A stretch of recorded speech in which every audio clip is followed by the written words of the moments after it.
À 16 ans, personne ne croyait vraiment en lui. Aujourd'hui, il est considéré comme le joueur le plus précieux de la planète, valorisé à plus de 200 millions d'euros. Voici l'histoire vraie de Lamine Yamal.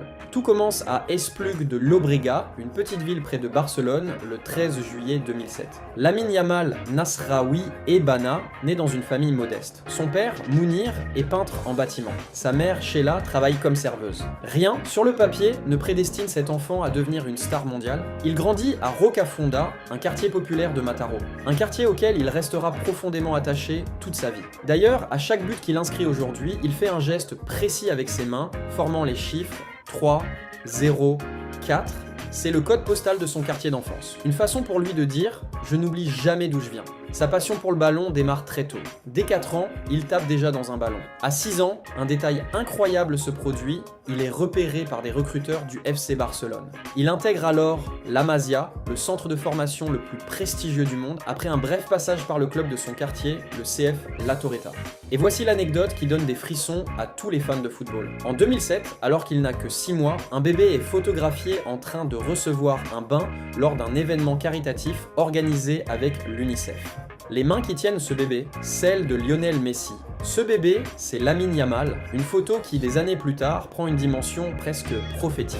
À la Masia, il grimpe les échelons à une vitesse folle. Ses entraîneurs le décrivent comme un enfant discipliné, humble, mais surtout d'une maturité impressionnante pour son âge. Il ne montre jamais peur d'essayer de nouveaux gestes techniques, quitte à se planter devant tout le monde à l'entraînement. Puis arrive le 29 avril 2023. Ce jour-là, à seulement 15 ans, 9 mois et 16 jours, Lamine Yamal foule pour la première fois la pelouse en tant que professionnel face au Real Betis. Le Barça s'impose 4-0. Ce jour-là, H devient officiellement le plus jeune joueur de toute l'histoire du club. La même saison, il devient aussi le plus jeune buteur de l'histoire de la Liga. Incroyable! Si tu aimes Messi, mets-lui un cœur, mais si tu l'aimes vraiment, mets Messi dans les commentaires. Si tu aimes Cristiano, laisse-lui un cœur, mais si tu l'aimes vraiment, mets CR7 dans les commentaires. Les records s'enchaînent ensuite à un rythme presque effrayant. Le 8 septembre 2023, il inscrit son premier but avec l'équipe nationale espagnole face à la Géorgie. À 16 ans et 57 jours seulement, il devient le plus jeune buteur de toute l'histoire de la Roja. Mais le vrai tournant, celui qui va faire basculer sa carrière dans une autre dimension, se produit le 9 juillet 2024. Ce soir-là, en demi-finale de l'Euro face à la France, l'Espagne est menée 1-0.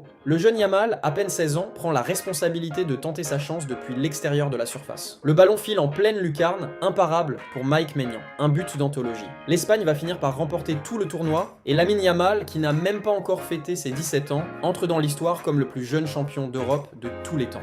Quelques mois plus tard, le 26 octobre 2024, nouveau exploit, à 17 ans et 105 jours, il devient le tout premier joueur de l'histoire à marquer lors d'un classico à cet âge. Et en plus, sur la pelouse du Santiago Bernabéu, dans le stade même du rival historique. Aujourd'hui, les chiffres donnent le vertige. Selon Transfermarkt, sa valeur marchande est estimée à 220 millions d'euros, ce qui fait officiellement de lui le joueur le plus cher de la planète, devant Erling Haaland et Kylian Mbappé. Et selon le modèle statistique de l'Observatoire du football CIS, un organisme reconnu pour ses analyses économiques du football, sa valeur théorique grimpe même jusqu'à 402 millions d'euros. Un chiffre presque irréel pour un joueur qui n'a même pas encore 19 ans. De Rocafonda à Bernabéu, du bain donné par Messi jusqu'au titre de joueur le plus valorisé du monde, Lamine Yamal a parcouru un chemin que peu auraient imaginé pour lui. Et selon beaucoup d'observateurs, son histoire ne fait que commencer. Toi, tu penses qu'il peut devenir le meilleur joueur du monde dans les prochaines années? Dis-le en commentaire et abonne-toi pour ne rater aucune histoire de légende du football.